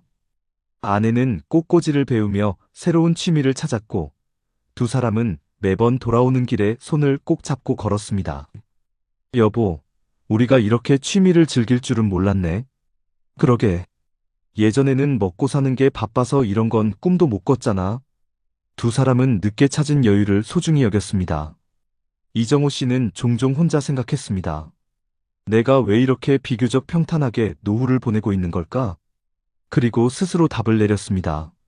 첫째, 무리하지 않고 꾸준히 모은 돈. 둘째, 아내와의 꾸준한 대화와 합의. 셋째, 건강을 지키려는 생활 습관. 이 세 가지가 그의 삶을 지탱해주고 있었습니다. 여러분, 남의 이야기가 아닙니다. 같은 세대를 살아온 많은 사람들이 비슷한 갈림길에 서 있습니다. 누구는 무리한 투자와 무시 속에 무너지고, 또 누구는 작은 선택의 차이로 안정된 삶을 누립니다. 이정호 씨의 거실 한켠 여전히 먼지가 내려앉은 낡은 작업판은 이렇게 말하고 있는 듯 했습니다. 과거를 버리지 마라. 하지만 미래를 위해 준비해라. 그의 이야기는 지금 50대와 60대, 그리고 노후를 준비하는 모든 사람들에게 경고이자 희망이 될 수 있습니다. 여러분, 지금까지 들으신 사례가 단순히 한 집안의 비극이나 한 사람의 특별한 행운이라고 생각하신다면 그건 오해일 수 있습니다. 실제로 대한민국 사회 전체가 같은 문제와 같은 기회를 동시에 마주하고 있기 때문인데요. 먼저, 최근 통계를 보면 우리 사회가 얼마나 심각한 상황인지 잘 알 수 있습니다. 여성가족부가 발표한 2023년 가족 실태조사에 따르면 50세 이상 여성의 황혼이혼 사유 중 절반 가까이가 배우자의 폭력이나 모욕 같은 정서적 학대 때문이라고 합니다. 대법원 사법연감 통계에서도 2022년 기준 60세 이상 부부의 이혼 건수가 약 1만 6천 건에 달했는데, 이는 10년 전에 비해 1.5배 이상 증가한 수치라고 하죠. 단순한 갈등이 아니라 수십 년간 누적된 상처가 결국 가정법원으로 이어지고 있는 겁니다. 통계청이 발표한 고령자 통계 2024에서는 고령층 1인 가구 비율이 전체 노인 가구의 22%를 넘어섰다고 하는데, 이 중 상당수가 황혼이혼 이후 혼자가 된 사람들이라는 점에 큰 충격을 줍니다. 혼자 사는 노인의 절반 가까이가 경제적 어려움과 사회적 고립을 동시에 겪는다는 연구 결과는 이미 보건사회연구원의 여러 조사에서 반복적으로 드러나고 있습니다. 경제적 문제도 심각합니다. 국민연금공단의 자료에 따르면 현재 60세 이상 노인의 국민연금 월평균 수령액은 약 65만 원에 불과합니다. 실제 은퇴 후 필요한 생활비가 부부 기준으로 월 270만 원 수준이라는 통계청 가계금융복지조사 결과와 비교하면 턱없이 부족한 수준이죠. 그러니 준비가 되어 있지 않은 경우 은퇴 후 곧바로 생활고와 갈등에 부딪히는 겁니다. 반대로 앞서 말씀드린 이정호 씨 사례처럼 미리 연금과 저축을 나누어 준비하고 아내와 재정적인 합의를 해온 경우에는 위기 상황에서도 무너지지 않고 버틸 수 있었습니다. 결국 통계가 보여주는 건 단순합니다. 준비한 사람과 그렇지 않은 사람의 삶은 은퇴 직후부터 완전히 다른 길을 걷게 된다는 것이죠. 전문가들의 연구도 이를 뒷받침합니다. 한국보건사회연구원에서 2024년에 발표한 고령층 가족 갈등과 삶의 질 연구를 보면 부부 간 갈등의 주요 원인이 바로 경제적 불안과 의사소통 단절이라고 나옵니다. 특히 남편 은퇴 이후 아내의 부담이 늘어나는 경우 이혼을 고려하는 비율이 2배 이상 높아진다는 사실이 확인되었는데요. 한국노년학회가 발표한 논문에서는 퇴직 이후 자존감을 유지하는 방법은 경제적 자립과 사회적 관계망 유지라고 강조합니다. 결국 단순히 돈만의 문제가 아니라 경제적 기반이 부부관계의 존중과 신뢰를 결정짓는 중요한 요인이라는 뜻이죠. 여기서 잠시 해외 사례를 살펴볼까요? 일본의 후생노동성이 발표한 자료에 따르면 일본 역시 황혼이혼이 꾸준히 증가하는 추세인데 그 원인의 절반 이상이 남편의 퇴직 이후 생활 갈등이라고 합니다. 일본 사회에서는 이를 은퇴 후 이혼이라는 별도의 용어로까지 부르며 사회적 문제로 인식하고 있죠. 미국에서도 50세 이상 부부의 이혼을 가리켜 그레이 디보스라는 표현을 쓰는데 1990년대 이후 60세 이상 부부 이혼율이 2배 이상 증가했다는 미국 사회학회 연구가 있습니다. 흥미로운 건 해외 연구에서도 공통적으로 강조하는 요인이 있습니다. 바로 경제적 준비 부족과 부부 간 소통 부재입니다. 즉, 한국만의 문제가 아니라 전 세계적인 현상이라는 거죠. 그렇다면 전문가들은 어떤 조언을 하고 있을까요? 한 국제 고령화 연구 논문에서는 퇴직 이후의 삶을 단순히 여유로운 휴식기로만 보지 말고 새로운 사회적 역할을 준비하는 제2의 직업기로 바라봐야 한다고 강조합니다. 실제로 한국에서도 은퇴 후 자원봉사, 시니어, 창업, 평생교육 참여가 적극적으로 권장되고 있는데, 이는 단순한 취미가 아니라 삶의 존엄과 자존감을 지키는 중요한 장치라는 겁니다. 특히 여성가족부와 보건복지부는 최근 황혼이혼 예방 프로그램을 강화하면서 부부 상담과 가족교육, 그리고 지역사회 돌봄 서비스 참여를 권유하고 있습니다. 연구에서도 이런 프로그램에 참여한 부부의 만족도가 높아지고 이혼 의사도 현저히 낮아졌다는 결과가 나오고 있죠. 여러분, 이렇게 국내외 통계와 연구가 한 목소리로 말하는 건 단순합니다. 노후 준비는 곧 관계 준비이고 경제적 기반은 존중과 존엄을 지켜주는 최소한의 조건이라는 겁니다. 가정법원에 접수되는 수많은 이혼 서류는 결국 준비 부족의 결과물이기도 합니다. 반대로 미리 준비한 이들의 이야기는 늦지 않게 대비하면 누구나 행복할 수 있다는 것을 보여줍니다. 지금 이 순간에도 우리 사회는 선택을 요구하고 있습니다. 내일의 평화로운 식탁을 원한다면 오늘의 준비를 절대 미루지 말아야 한다는 것, 통계와 전문가의 목소리가 바로 그 점을 경고하고 있습니다. 여러분, 그렇다면 이처럼 중년 이후 갈등과 황혼이혼이 급증하는 현실 속에서 우리는 어떻게 문제를 해결해야 할까요? 전문가들은 공통적으로 말합니다. 가장 중요한 건 부부가 단절되기 전에 대화를 회복하고 경제적 정서적 안전망을 미리 만들어두는 것이라고요. 실제로 대한민국 정부와 각 지자체는 이런 문제를 막기 위해 다양한 제도를 운영하고 있습니다. 여성가족부는 전국 가정폭력 상담소와 긴급전화 1366을 통해 위기 상황에서 즉시 도움을 받을 수 있도록 지원하고 있고, 서울특별시는 가정폭력 이혼 전문 무료 법률 상담 제도를 마련해 시민 누구나 법률가와 직접 상담할 수 있게 했습니다. 또한 부산시는 가정폭력 피해자 임시보호시설을 운영하면서 경제적 자립을 위한 직업훈련까지 연계하고 있죠. 이런 제도는 단순히 위기를 잠시 피하는 것이 아니라 다시 삶을 재건할 수 있는 기반을 제공한다는 점에서 매우 중요합니다. 보건복지부도 최근 노인 일자리 및 사회활동 지원 사업을 통해 은퇴 후 생계 압박이 갈등으로 이어지지 않도록 돕고 있습니다. 올해만 해도 약 90만 개의 노인 일자리를 제공한다고 밝혔는데, 이는 경제적 자립이 곧 가정 내 존중을 회복하는 중요한 열쇠이기 때문입니다. 지자체별로는 경기 성남시가 대표적 사례인데, 성남시는 중년 노년 심리상담 지원센터를 운영해 부부간 의사소통 문제와 노후 우울증을 함께 다루고 있습니다. 대전광역시는 중장년층 대상 재무설계 아카데미를 열어 은퇴 이후의 생활비 관리와 연금 활용법을 체계적으로 교육하고 있습니다. 이런 제도들은 모두 실제로 현장에서 운영되고 있는 것들이며, 조금만 관심을 가지면 누구나 무료 혹은 저렴하게 이용할 수 있는 프로그램입니다. 해외 사례도 눈여겨볼 필요가 있습니다. 일본은 황혼이혼 증가 문제를 사회적 재난으로 보고 부부 리스쿨링 프로그램을 전국 지자체에서 실시하고 있습니다. 이 프로그램은 은퇴 후 부부가 서로의 역할을 새롭게 정의할 수 있도록 상담 교육을 지원하는 정책인데, 실제 참여자들의 만족도가 높아 이혼율 감소 효과가 나타났다는 보고가 있습니다.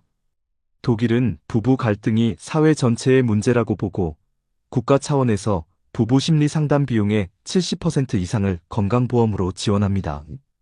북유럽 국가들은 노후 부부 갈등을 예방하기 위해 평생 부부 교육을 제공하는데, 젊을 때부터 결혼 생활의 다양한 단계에서 교육을 받아 부부가 함께 위기를 관리할 수 있도록 돕고 있죠. 여러분, 이런 사례들이 보여주는 건 분명합니다. 갈등은 어느 나라, 어느 가정에서나 생길 수 있지만 문제는 어떻게 대응하느냐에 따라 결과가 완전히 달라진다는 사실입니다. 그렇다면 우리는 지금 무엇을 할 수 있을까요? 첫째, 부부간 대화가 막히고 서로 무시와 불만이 쌓이는 순간 반드시 외부 전문가 상담을 통해 도움을 받아야 합니다. 혼자 참고 견디는 건 문제를 악화시킬 뿐입니다. 둘째, 은퇴 후에 경제적 불안이 갈등으로 번지지 않도록 지자체에서 운영하는 재무 상담과 노인 일자리 프로그램을 적극적으로 활용해야 합니다. 이미 많은 이들이 이런 제도를 통해 삶을 회복했습니다.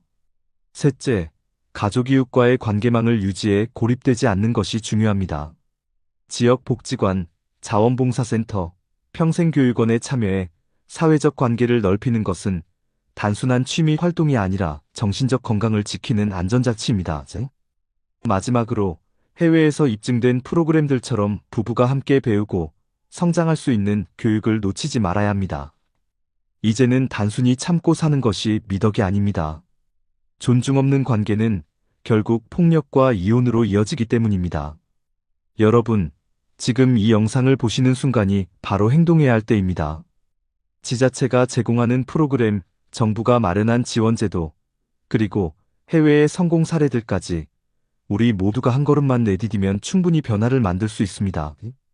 사랑하는 가족의 존엄한 노후를 지키기 위해서, 그리고 나 자신을 위해서 지금부터라도 준비하시길 바랍니다. 낡은 신발 하나, 그 안에 담긴 세월이 있습니다. 무겁게 짓눌리던 발자국도, 가볍게 뛰던 추억도 모두 같은 길 위에서 남겨졌습니다. 한쪽은 눈물로 얼룩진 발자국, 또 다른 한쪽은 희망으로 빛나는 발자국. 우리의 노후는 결국 우리가 걸어온 길의 흔적입니다. 여러분, 오늘 우리는 두 사람의 이야기를 나누었습니다. 한 사람은 준비 없는 은퇴와 갈등 속에서 결국 가정이 무너지고 홀로 눈물의 길을 걸었습니다. 낡은 작업화를 쥔 채 자신이 버려진 존재라는 사실을 깨닫고 고통스러운 하루하루를 버티던 이야기였습니다. 평생 일터에서 성실히 살아왔지만 대화 없는 부부관계와 무계획한 재정은 그를 존중받지 못하는 존재로 만들었고 결국 황혼의 이혼이라는 아픈 선택으로 이어졌습니다. 반대로 또 한 사람은 조금 다른 길을 걸었습니다.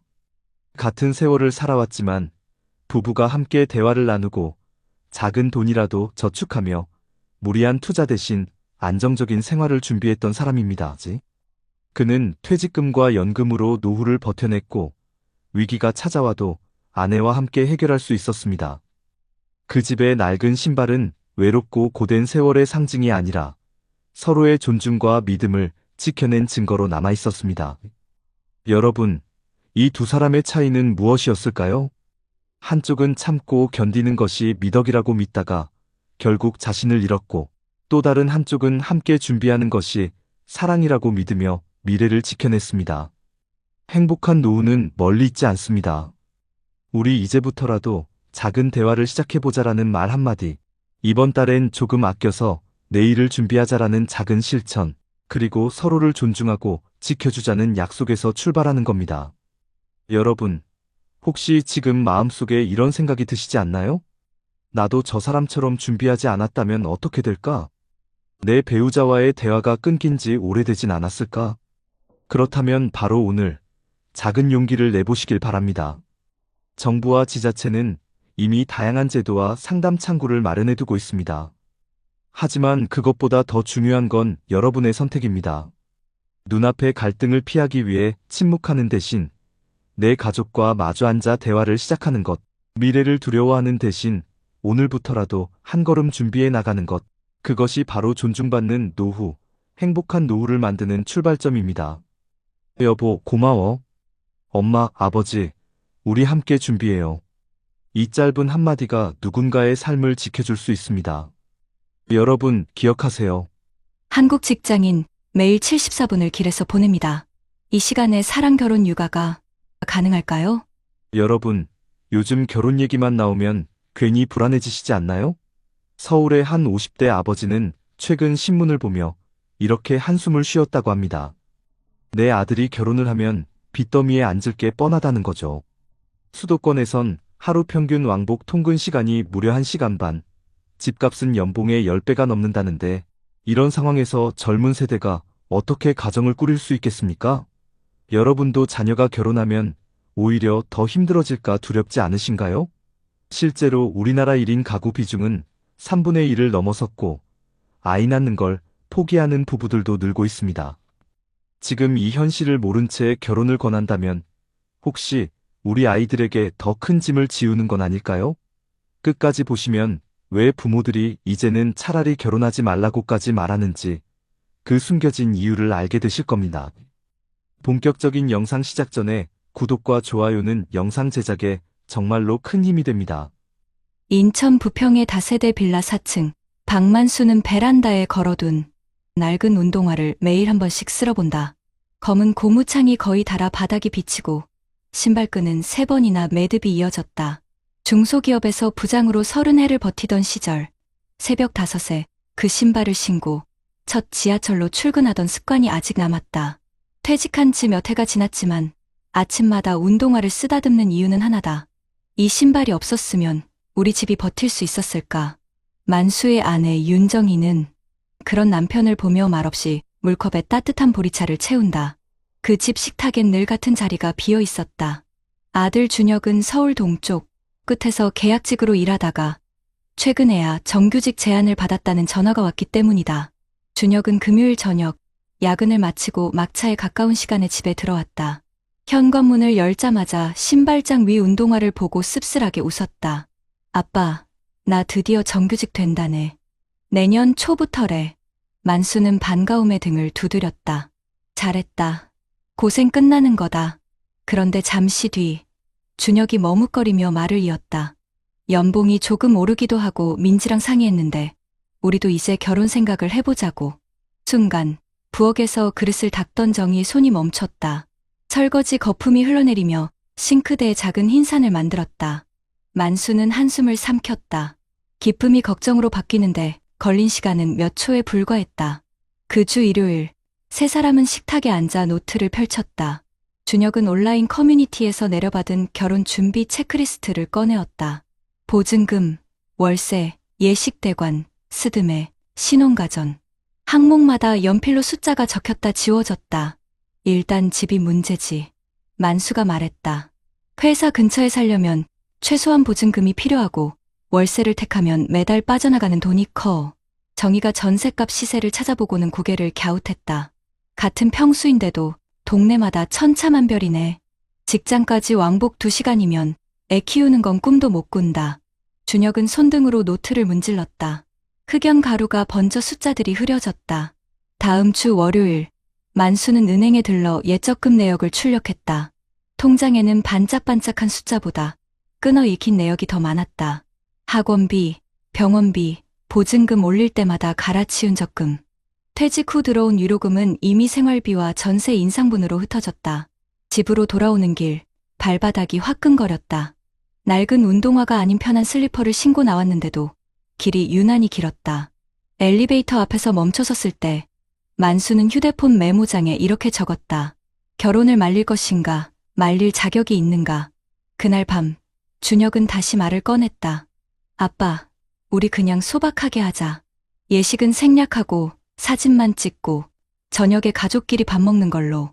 만수는 아들의 얼굴을 오래 바라보았다. 그 눈동자에서 자신이 젊었을 때의 무모함과 밝음을 동시에 보았다. 그래, 소박한 건 좋지. 그런데 정희가 조용히 끼어들었다. 소박하게 해도 매달의 고정비는 소박하지 않다. 세 사람은 동시에 식탁 위 숫자를 바라보았다. 연필로 적은 금액들이 서로의 얼굴을 더 어둡게 했다. 며칠 뒤, 준혁의 여자친구 민지가 집에 인사를 왔다. 편안한 니트 차림에 말을 또박또박 잘하는 29의 간호사였다. 민지는 자신도 야간 근무를 자주 서고 부모님이 지방에 계시기 때문에 도움을 받기 어렵다고 말했다. 둘이 번다고 해도 밤샘이 겹치면 집안이 텅 비어요. 그때 누가 아픈 부모님 모셔요? 그 말에 정희의 눈가가 젖었다. 한동안 치과 진료를 미루다 치통이 심해진 지 며칠 되지 않았던 터였다. 나도 몸이 예전 같질 않네. 정희가 웃었지만 손이 떨렸다. 그 주 주말, 만수는 준혁을 데리고 전세방을 보러 다녔다. 반지하, 옥탑, 오래된 빌라. 부동산 중개사는 말끝마다 요즘은 이 정도면 괜찮은 편이라고 덧붙였다. 창문이 작은 방에 들어서자 곰팡이 냄새가 미세하게 코를 찔렀다. 준혁은 방의 한가운데 서서 창문을 열어보았다. 바람은 들어오지 않았고 먼지만 살짝 떠올랐다. 아빠, 이건 아닌 것 같아요. 그래, 아니야. 둘은 말없이 고개를 끄덕였다. 엘리베이터가 없는 계단을 내려오며 만수는 아들의 뒤꿈치를 보았다. 그의 운동화 바닥도 얇아져 있었다. 집에 돌아오자 정희가 국을 끓이며 말했다. 우리 집 대출 이자도 다음 달부터 오른다더라. 만수는 대답 대신 베란다로 나갔다. 낡은 운동화를 꺼내 들고 박박 닦았다. 고무창에 금이 깊어져 손에 거칠게 걸렸다. 그때 문득 마음속에서 문장이 떠올랐다. 이 신발이 다른 만큼 우리 가족도 달았다. 그가 거실로 돌아와 운동화를 식탁 위에 올려두자 정희와 준혁이 동시에 그 신발을 바라보았다. 말은 없었지만 세 사람 모두 같은 장면을 떠올렸다. 새벽 어둠 속 첫 차를 타고 떠나는 아버지의 뒷모습. 밤늦게 세 사람은 마지막으로 한 번 더 계산을 맞춰보았다. 월세, 관리비, 교통비, 식비, 의료비, 양가 용돈. 숫자를 더하고 빼는 동안 초침 소리만 또렷했다. 준혁이 조심스럽게 물었다. 아빠, 엄마 내가 지금 결혼을 하면 두 분한테 짐이 될까요? 만수는 오랫동안 대답하지 못했다. 대신 운동화의 끈을 천천히 풀어 신발을 다시 베란다로 옮겼다. 그리고 돌아와 아주 낮은 목소리로 말했다. 얘야, 결혼은 잠깐만 미루자. 아빠가 너를 사랑해서 하는 말이다. 그 말이 떨어지자 부엌의 전기주전자가 끓기 시작했다. 얇은 김이 솟아오르며 천천히 사라졌다. 누구도 울지 않았지만 모두가 졌다. 그 밤 이후 집안의 공기는 조금 달라졌다. 세 사람은 서로를 더 조심스레 대했다. 정희는 아침마다 아들의 도시락에 삶은 달걀을 하나 더 넣었고 만수는 운동화를 베란다가 아니라 현관 곁에 두었다. 마치 언제든 다시 신을 수 있다는 듯. 준혁은 출근길에 부모님의 병원 예약을 챙기고 퇴근길엔 중고 가구 사이트를 눈팅했다. 결혼을 미루는 대신 각자의 버팀목을 한 겹씩 더하는 날들이 이어졌다. 그런데도 밤이 깊어질수록 식탁 위 빈칸은 늘어갔다. 언제까지 미루어야 할까? 누구도 입 밖에 내지 못한 질문만 조용히 커졌다. 봄비가 내리던 어느 날 저녁, 집안의 긴장은 한계에 다다랐다. 준혁은 다시 한번 결혼 얘기를 꺼냈다. 이번에는 민지와 함께였다. 그녀는 작은 케이크 상자를 들고 와 이제 날짜를 정하자고 조심스레 말했다. 식탁 위에 놓인 케이크는 조촐했지만 네모난 상자 안의 하얀 크림은 묘하게 무거워 보였다. 만수는 말없이 숟가락을 내려놓았다. 정희의 손등엔 힘줄이 솟아올랐다. 민지야, 내 마음은 알겠다. 그런데 현실이 너무 가혹하다. 만수의 목소리는 낮았지만 방 안을 가득 메웠다. 아버님, 저도 알아요. 하지만 사람답게 살고 싶어요. 그냥 직장과 병원만 오가다 늙어버리는 게 두려워요. 민지의 목소리가 떨렸다. 준혁은 옆에서 그녀의 손을 꽉 잡았다. 잠시 후 정희가 깊은 숨을 내쉬었다.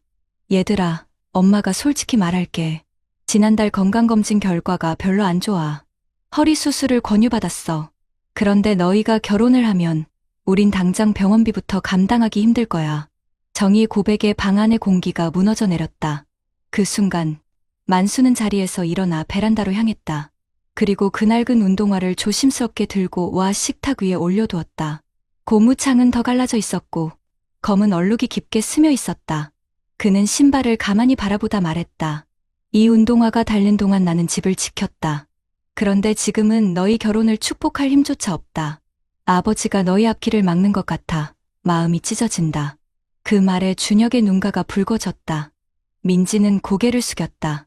식탁 위에 케이크 촛불은 켜지지도 못한 채 그대로 남았다. 며칠 뒤 가족은 다시 마주 앉았다. 이번에는 대화의 분위기가 달랐다. 준혁이 먼저 입을 열었다. 아버지, 어머니, 저희가 결혼을 미루는 게 맞는 것 같아요.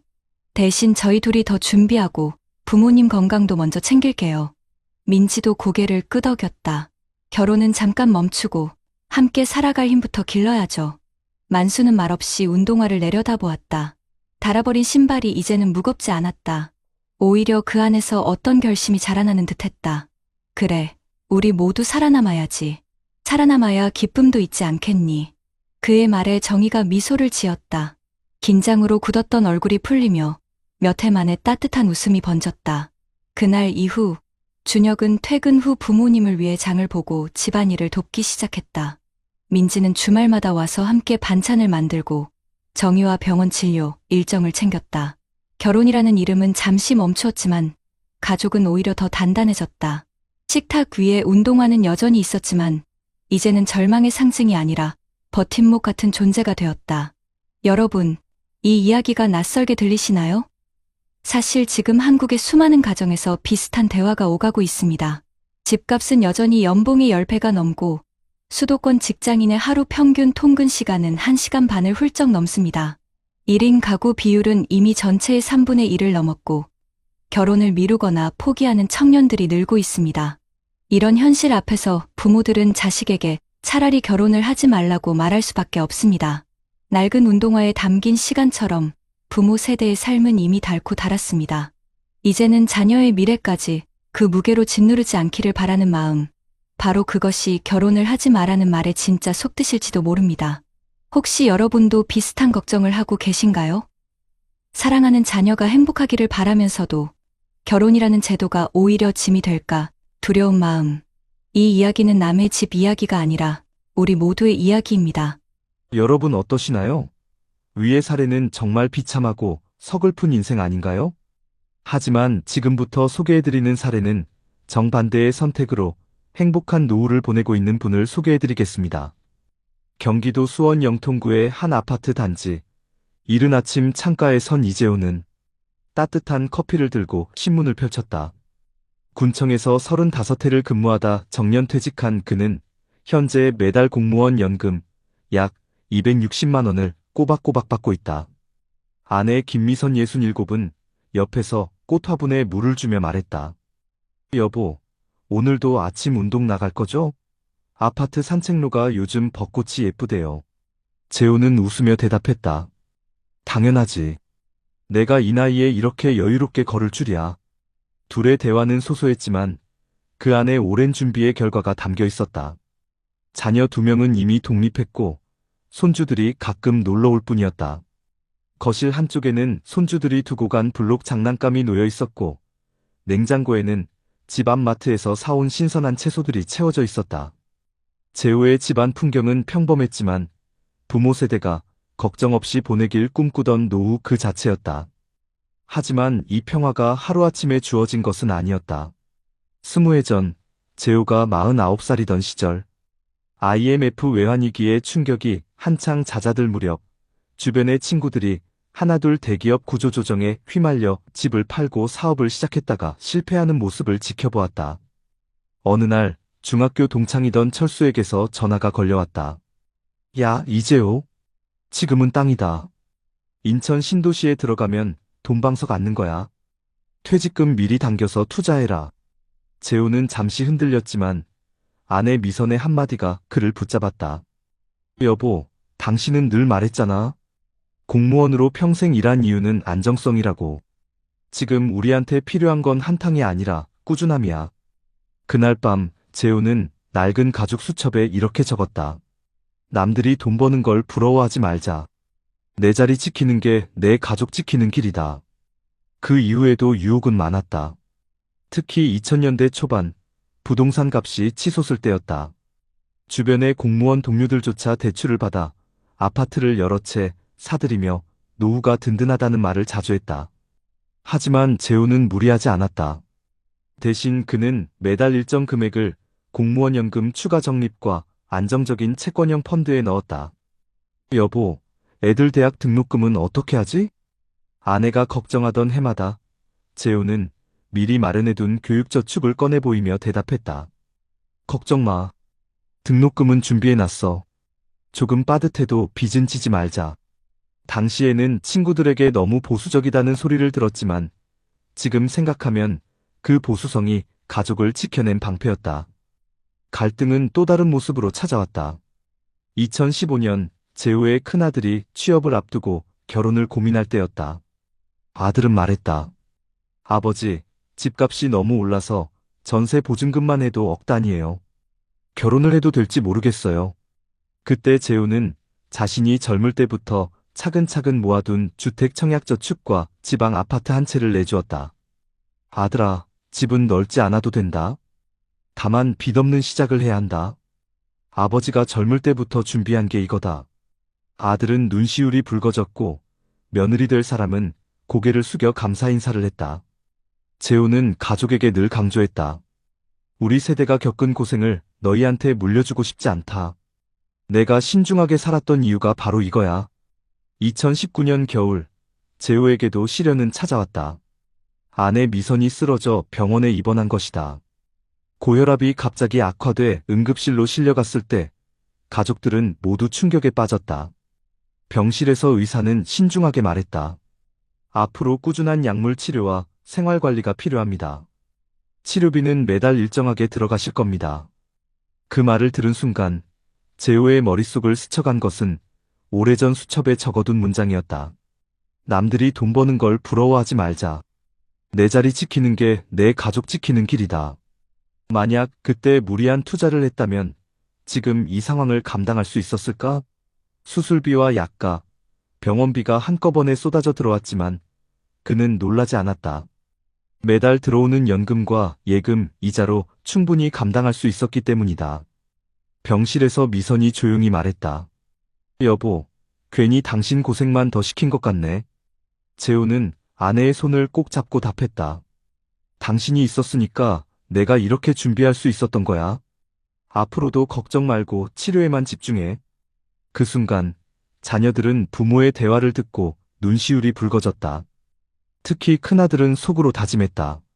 나도 아버지처럼 살아야겠다. 시간은 흘러 2025년 봄.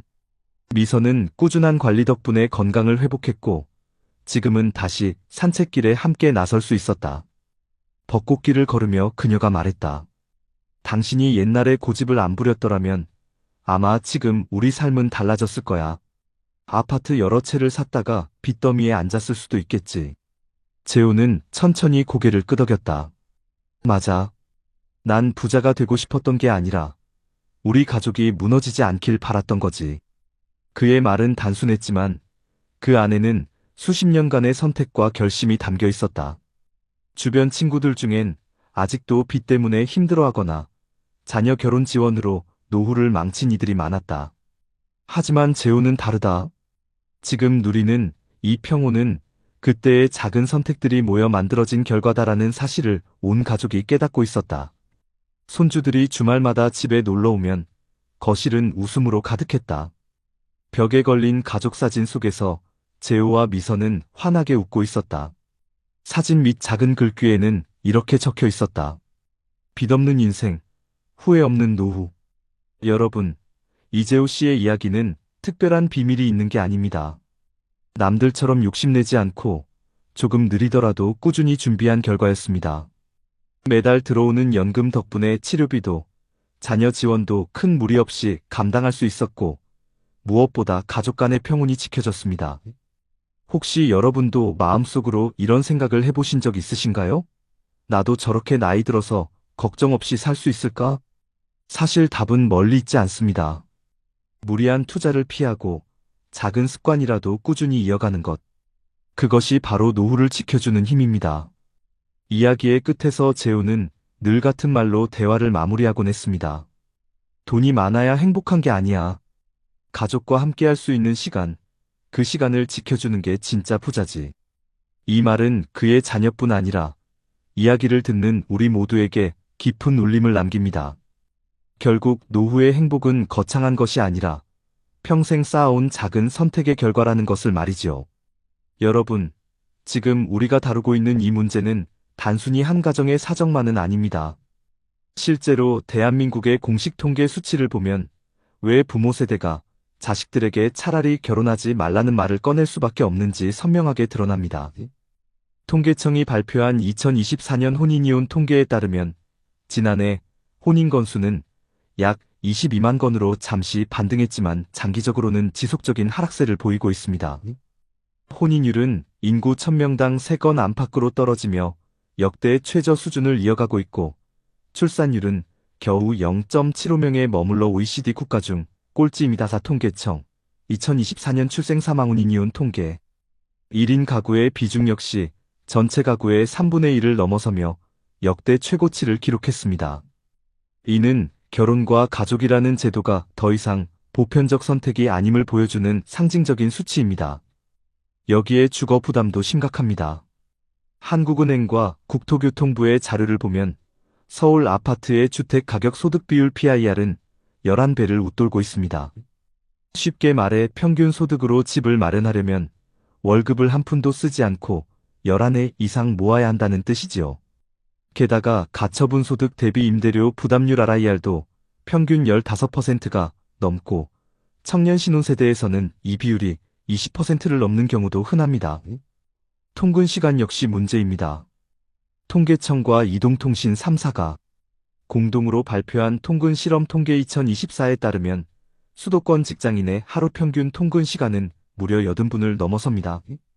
직장과 집 사이에서 하루 1시간 반을 길에 쏟아붓는 구조 속에서 과연 결혼과 육아를 병행할 수 있을까요? 해외 통계도 같은 흐름을 보여주고 있습니다. OECD 패멀리 데이터베이스에 따르면 한국은 법적으로 긴 육아휴직 제도를 갖추고 있음에도 불구하고 실질적 보전율은 40% 수준에 머물고 있어 실제 사용률은 낮은 편입니다.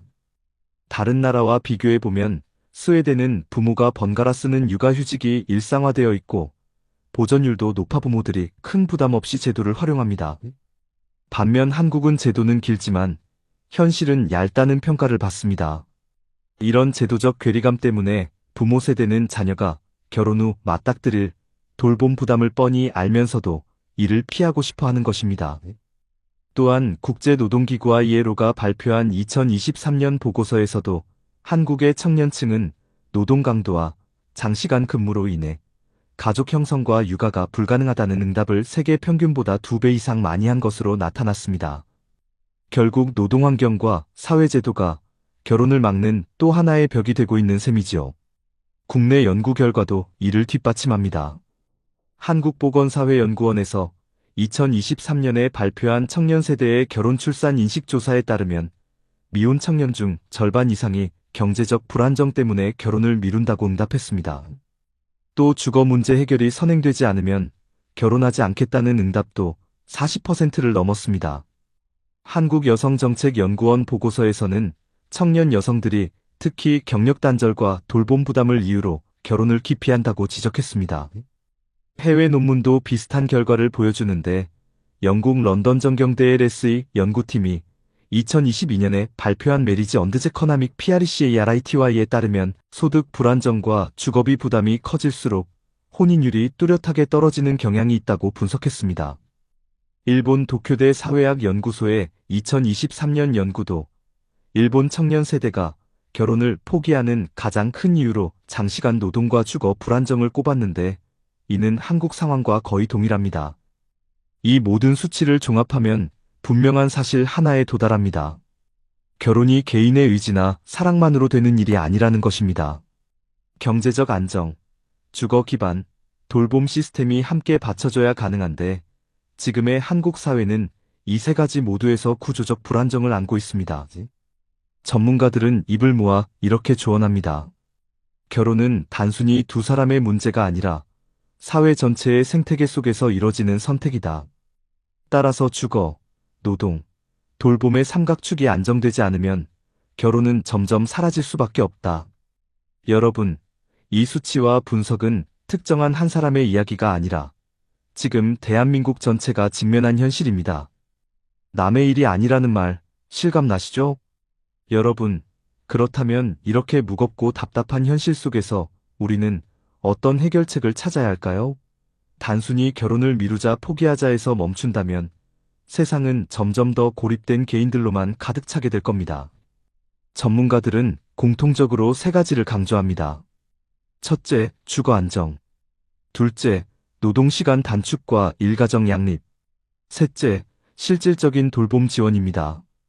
이 세 가지가 동시에 움직여야만 젊은 세대가 안심하고 결혼과 가족을 선택할 수 있다고 조언합니다. 실제로 대한민국 정부도 이런 문제의식을 알고 다양한 대책을 내놓고 있습니다. 국토교통부는 2025년부터 신혼희망타운 2.0을 확대하여 결혼 초기 가구가 전세나 월세 부담 없이 장기 거주할 수 있는 공공분양주택을 늘리고 있습니다. 서울시는 여기에 맞춰 역세권 첫집 프로젝트를 통해 교통 편의성이 높은 곳에 공공주택을 공급하며 특히 신혼부부와 청년층에게는 주변 시세의 70% 수준으로 임대료를 책정해 부담을 낮추고 있습니다. 경기도 역시 청년 신혼부부 매입임대 사업을 운영해 오래된 다세대 연립주택을 리모델링 후 저렴하게 임대하는 방식으로 청년주거 불안을 줄이고 있습니다. 두 번째로 중요한 것은 시간 문제입니다. 앞서 살펴본 것처럼 수도권 직장인의 평균 통근 시간이 하루 1시간 반을 넘어서는데 이런 구조에서는 결혼은커녕 연애조차 힘든 게 사실입니다. 이를 해결하기 위해 정부는 근로시간 유연화 제도를 확대하고 있습니다. 주사 5일 근무제 시범사업, 시차 출퇴근제, 재택근무 인프라 강화 등이 대표적입니다. 인천시는 지역 기업을 대상으로 시차 출퇴근제를 도입한 기업에 인센티브를 제공하고 있고, 부산시는 스마트워크 센터를 도심 곳곳에 설치해 통근 시간을 줄이고 있습니다. 이런 작은 변화가 모여 장기적으로는 시간 빈곤을 완화하는 효과를 낳을 수 있다는 게 전문가들의 분석입니다. 세 번째는 돌봄 문제입니다. 아무리 집과 시간이 주어져도 돌봄이 해결되지 않으면 결혼과 출산은 이어질 수 없습니다. 정부는 현재 아이 돌봄 서비스를 전국적으로 확대하고 있으며 맞벌이 부부가 야간 주말에도 아이를 맡길 수 있도록 24시간 긴급 돌봄센터를 늘려가고 있습니다. 실제로 대전시는 2024년부터 아이키움 긴급돌봄 전담반을 운영해 직장인, 부모들이 갑작스러운 야근이나 출장에도 안심할 수 있도록 지원하고 있습니다. 전라북도 전주시는 마을 돌봄 협동조합을 통해 지역 주민들이 함께 아이를 돌보는 모델을 실험하고 있는데 이는 공동체 회복과 비용 절감 효과를 동시에 가져온다는 점에서 큰 주목을 받고 있습니다. 해외 사례도 참고할 만합니다. 스웨덴은 부모가 육아휴직을 반드시 분할 사용하도록 법으로 정해놓아 남녀가 돌봄을 함께 나누는 문화가 자리 잡았습니다. 독일은 엘테른겔트 ELTERNGELD라는 제도를 통해 아이가 태어나면 부모 모두에게 소득의 일정 비율을 현금으로 지급하며 휴직기간 동안 소득 공백을 최소화합니다. 프랑스는 결혼 여부와 상관없이 시민연대 계약 PACS 제도를 통해 동거 가구도 법적 가족으로 인정하고 세금 혜택과 사회보장 혜택을 제공합니다. 이 제도는 결혼을 강요하지 않고도 가족 형태를 다양하게 인정하는 방식으로 젊은 세대의 결혼 부담을 줄이는 효과가 있다는 평가를 받고 있습니다. 이런 해외의 제도를 보면 한국 사회도 결혼만이 가족을 만드는 유일한 길이라는 고정관념에서 벗어나 다양한 삶의 형태를 제도적으로 지원해야 한다는 힌트를 얻을 수 있습니다. 마지막으로 여러분께 드리고 싶은 실질적인 조언은 이것입니다. 결혼이나 자녀 문제를 자녀 세대에게만 맡기지 마시고 부모 세대도 함께 사회적 목소리를 내야 한다는 겁니다.